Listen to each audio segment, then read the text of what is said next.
closure of an attribute set.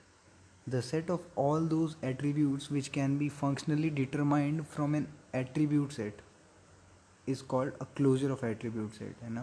Closure क्या होता है कि एक सेट है, पहले तो एट्रीब्यूट सेट है which can be functionally determine from attribute set. तो एट्रीब्यूट सेट से जो फंक्शनली डिटरमाइन हो सकता है उसको हम कहते हैं closure of that attribute set. Keys क्या होती हैं? A key is a set of attribute that can identify each tuple uniquely in a given relation. ठीक है, जैसे सुपर की हो गया कैंडिडेट. देखो यहाँ पे एग्जांपल टाइप्स भी दे रखे हैं. सुपर की, कैंडिडेट की, प्राइमरी की. सुपर की क्या होता है? Super key is a set of attribute that can identify each tuple uniquely in a given relation. A super key may consist of any number of attributes. ठीक है, क्या बोला सुपर की के बारे में कि सुपर की सेट ऑफ एट्रीब्यूट्स होता है जो कि आइडेंटिफाई करता है each tuple uniquely in a given relation, है ना. हर टपल को यूनिकली आइडेंटिफाई करता है. और कैंडिडेट की में क्या होता है? एक तो मिनिमल एट्रीब्यूट्स होते हैं that can identify each tuple uniquely in a given relation is called candidate की. तो यूनिकली आइडेंटिफाई करने के लिए मिनिमल टपल्स की मिनिमल एट्रीब्यूट्स की रिक्वायरमेंट होती है, उसको हम कहते हैं कैंडिडेट की. प्राइमरी की में क्या होता है कि प्राइमरी की इज़ अ कैंडिडेट की that has a database designer selects while designing the database. तो प्राइमरी की एक टाइप का मतलब कैंडिडेट कीज़ में से कोई एक की उठा देना, उसको हम प्राइमरी की कहते हैं. तो प्राइमरी की यार यूनिक एंड नॉट नल, तो नल नहीं होती है, यूनिक होती हैं. तो इस तरह से कुछ होता है कि सुपर की सारी की सुपर की होती हैं, सारी कैंडिडेट की सुपर की होते हैं, सारी प्राइमरी की कैंडिडेट की होती हैं, है ना. तो एक टाइप का प्राइमरी की जो होता है वो नीचे आता है, अंदर आता है. अल्टरनेट कीज़ की बात करते हैं. Candidate keys that are left unimplemented और unused after implementing the primary key are called alternate keys. तो अल्टरनेट कीज़ क्या होती हैं? जो कैंडिडेट की होती हैं जो अनइम्प्लीमेंटेड रह जाती हैं या अनयूज रह जाती हैं आफ्टर इम्प्लीमेंटिंग द प्राइमरी की. तो प्राइमरी की को इम्प्लीमेंट करके जो बाकी की बची कीज़ हैं उनको अल्टरनेट की कहते हैं. फॉरेन की जैसे एक एट्रीब्यूट है हमारा X is called a foreign key to some other attribute Y when its values are dependent on the values of attribute Y, है ना. यानी अब यहाँ पे डिपेंडेंसी आ गई. फॉरेन की बात जब होती है तो अगर मान लो कि एट्रीब्यूट एक्स है उसको फॉरेन की कहना है आपको, तो एक एट्रीब्यूट है वाई के, है ना. मतलब एक एट्रीब्यूट की फॉरेन की होती है, ठीक बात. तो वाई की फॉरेन की एक्स है when its values are dependent on the value of attribute Y. तो जब एक्स की वैल्यूज़ वाई पे डिपेंड करेंगी तो वाई क्या हो जाएगा? उसकी फॉरेन की हो जाएगी. The relation in which attribute Y is present is called the reference relation. यानी यहाँ पे वाई को एज अ रेफरेंस लिया जा रहा है. The relation in which attribute X is present is called as the referencing relation. तो जहाँ पे ऐसे रिलेशन में एक्स को क्या बोलेंगे? रेफरेंसिंग रिलेशन, जो रेफरेंस कर रहा है. वाई रेफरेंस किया जा रहा है तो रेफरेंस्ड रिलेशन. तो ये था हमारा फॉरेन की. और कंपोजिट की बात करते हैं तो अब प्राइमरी की composed of multiple attributes and not just a single attribute is called composite key. तो यहाँ पे मल्टीपल एट्रीब्यूट्स अगर होते हैं तो फिर कंपोजिट की कहलाती है. यूनिक की क्या होता है? जैसे कि नाम से ही पता चल रहा है, unique for all records of the table. तो सब रिकॉर्ड्स के लिए यूनिक होती है. One assigned its value can not be change. तो परमानेंट वैल्यू, नॉन अपडेटेबल, है ना, अपडेट नहीं कर सकते. It may have a null value, even उसको नल वैल्यू भी असाइन कर सकते हैं. बात करते हैं फंक्शनल डिपेंडेंसी की. In a relation of functional dependency, alpha and beta hold if two tuples having same values of attribute alpha also have same value of attribute beta. तो यहाँ पे एक फंक्शनल डिपेंडेंसी की बात करी गई है कि अल्फ़ा गोज़ टू बी या alpha represents B holds if two tuples having same value of attribute alpha also have same value of attribute beta, है ना. तो एक टाइप की दोनों में एट्रीब्यूट्स की वैल्यू सेम रहनी चाहिए. टाइप ऑफ फंक्शनल डिपेंडेंसी की बात करते हैं तो एक होता है ट्रिवियल फंक्शनल डिपेंडेंसी. ठीक है, तो ट्रिवियल फंक्शनल डिपेंडेंसी में a functional dependency X goes to Y is set to trivial if and only if Y is the subset of X. ठीक है, वाई क्या होगा, एक सबसेट होगा एक्स का. Thus, if RHS of a function dependent in a subset of LHS, then it is called trivial functional dependency. तो अगर RHS यानी राइट हैंड साइड, तो राइट हैंड साइड अगर सबसेट निकला सबसेट ऑफ LHS का, तो फिर इस फंक्शनल डिपेंडेंसी को हम बोलते हैं ट्राइवियल फंक्शनल डिपेंडेंसी. अब नॉन ट्रिवियल फंक्शनल डिपेंडेंसी में क्या आता है, अब functional dependency x goes to y is said to be non trivial if x is not the subset of y. मतलब thus if there exists at least one attribute in the RHS of functional dependency that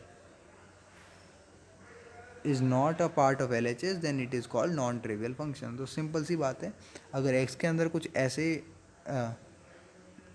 values पाई गई जो कि y में ना हो तो subset कहलाने लायक नहीं रहेगा, जिस वजह से हम इसको नॉन ट्रिवियल फंक्शनल डिपेंडेंसी कह सकते हैं.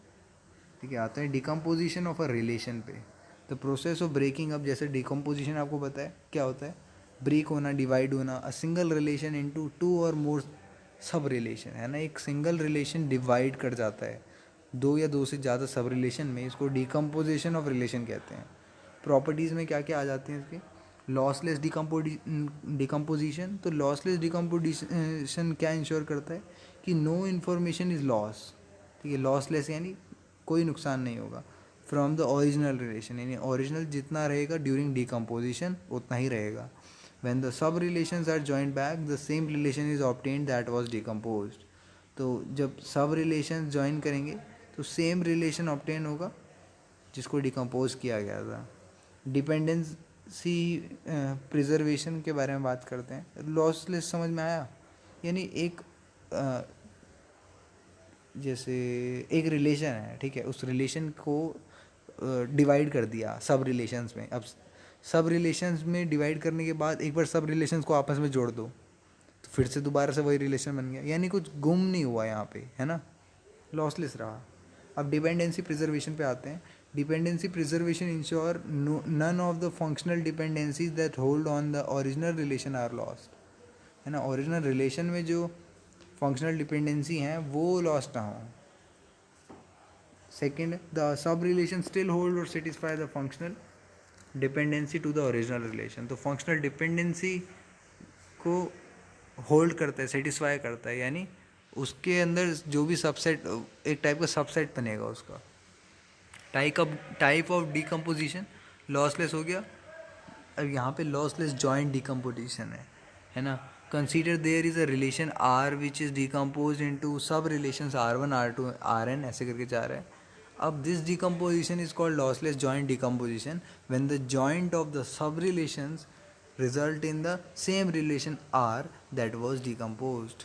यानी एक टाइप के तुमने चॉकलेट खाई और खाई नहीं सॉरी तोड़ दी और आपस में जोड़ दी तो एग्जैक्ट सेम साइज़ की चॉकलेट बन गई. इसका मतलब कुछ लॉस नहीं हुआ, है ना. तो इसको हम बोलेंगे लॉसलेस जॉइंट डिकम्पोजिशन, यानी जोड़ने के बाद रिलेशन जो हो वो एग्जैक्ट R बन जाए जो कि पहले था.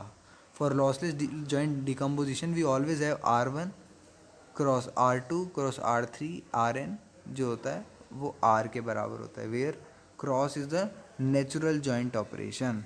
ठीक है, ये नेचुरल जॉइंट ऑपरेशन होता है.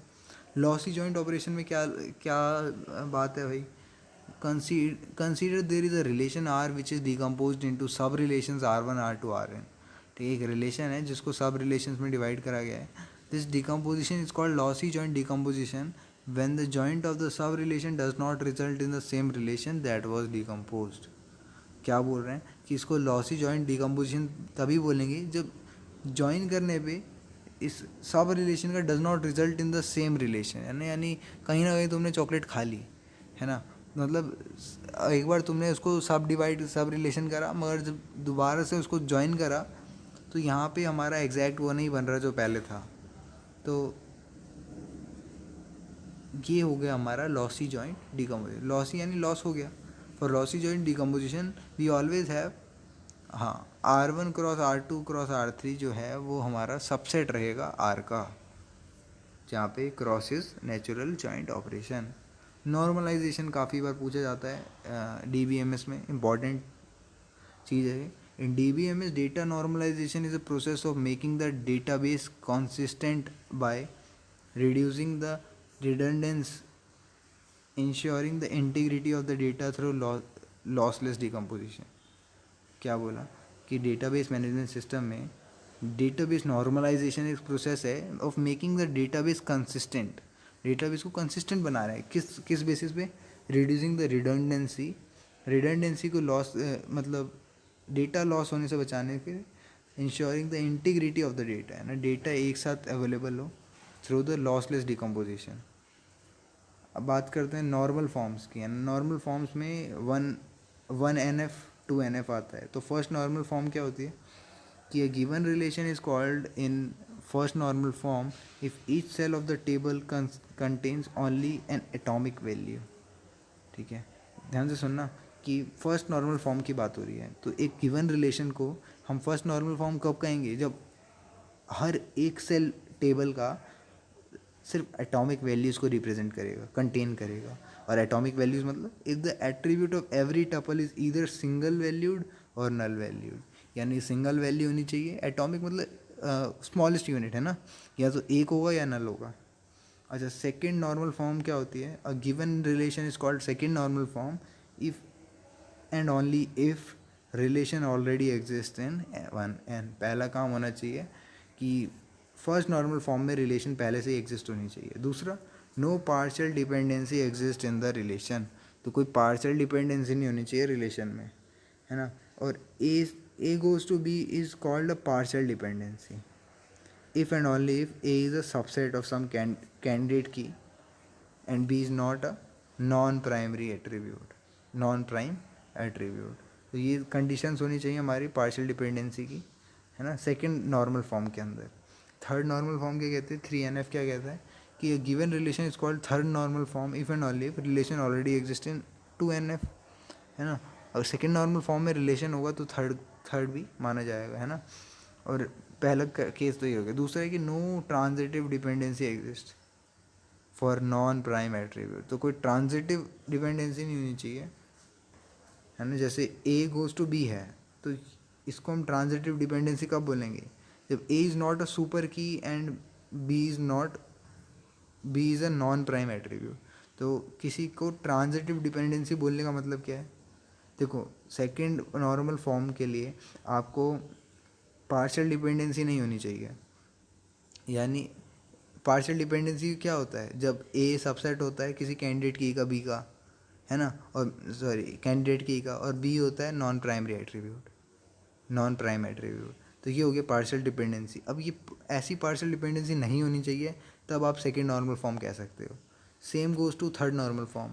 बस यहाँ पे आता है नो ट्रांजिटिव डिपेंडेंसी. तो ट्रांजिटिव डिपेंडेंसी क्या होती है पहले ये जान लेते हैं कि A is not a super key. A super की नहीं होनी चाहिए और बी जो होती है वो नॉन प्राइम एट्रीब्यूट होना चाहिए.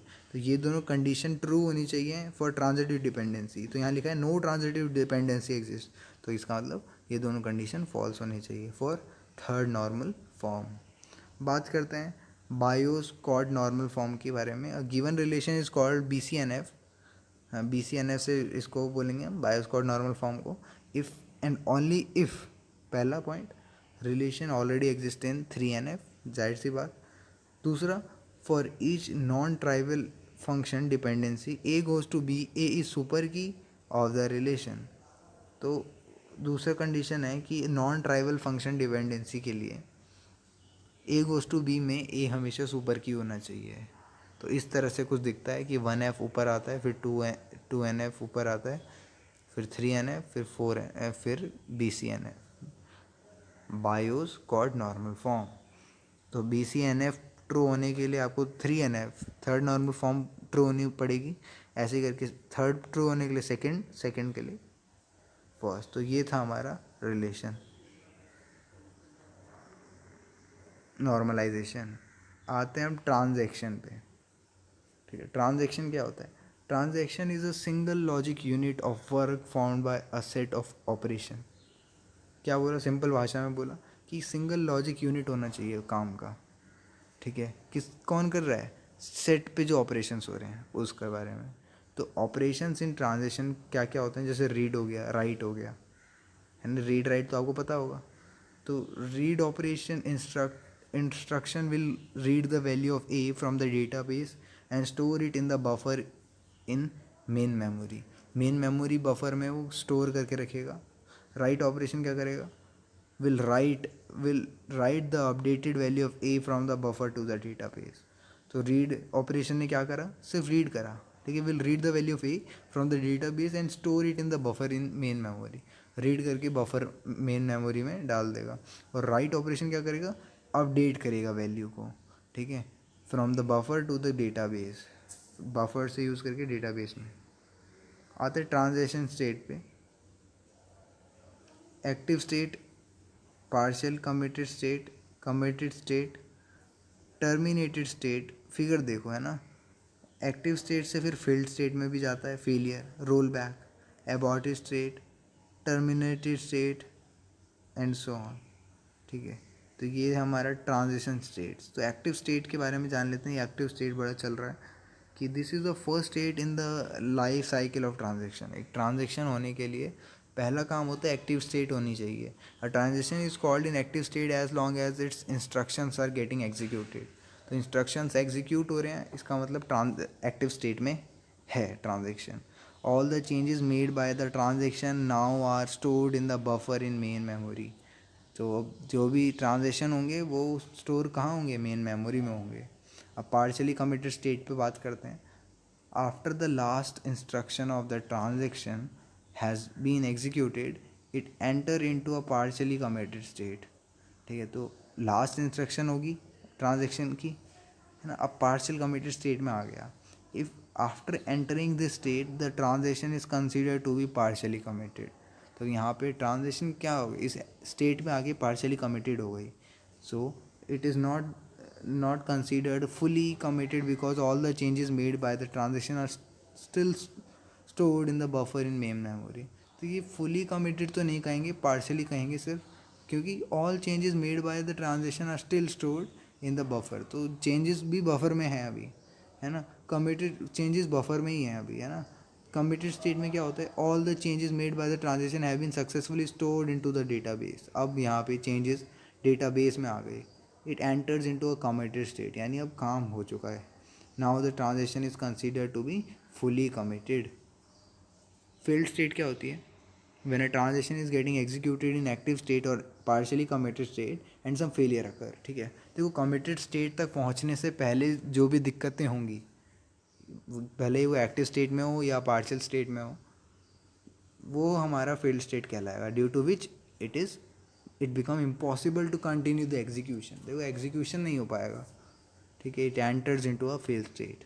एबॉर्टरी स्टेट क्या होती है, जैसे अगर आप एक काम शुरू करते हो और अचानक से मन करता है रोक दो, है ना। जैसे डाउनलोड करते हो कोई ऐप को, उस टाइम पे अबॉर्ट कर देते हो आप, है ना। देखो after the transaction is failed and entered into a failed state all the changes made by it have to be undone, ठीक है। तो जितने भी चेंजेस हुए हैं वो सारे अनडन होने पड़ेंगे, उनको हटाना पड़ेगा। To undo the changes made by the transaction it become necessary to roll back the transaction. तो चेंजेस को अनडू करने के लिए रोल बैक करना पड़ेगा, पीछे जाना पड़ेगा। After the transaction has roll back completely it enter into an aborted state. तो अब स्टेट कौन सी आ गई, अबॉर्टेड स्टेट आ गई, ठीक है।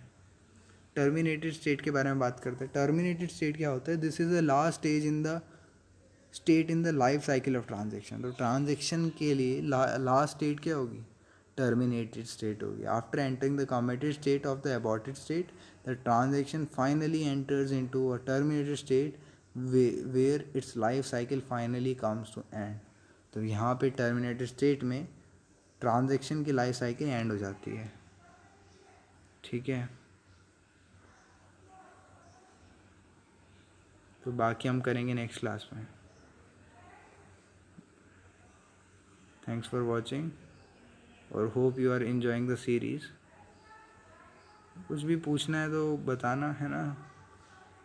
ये चैप्टर जो है ज़्यादा थ्योरी रिलेटेड है। मैं आता हूँ धीरे धीरे, टॉपिक्स हम बढ़ेंगे आगे, है ना। तो आप क्या करा करो इसमें, क्योंकि यहाँ पे थ्योरी भी है, साथ में प्रैक्टिकल भी आएगा। फ़िलहाल तो अभी हमें लॉजिकली टर्म्स को समझना है, तो मैं अभी उस पर फोकस कर रहा हूँ, ठीक है।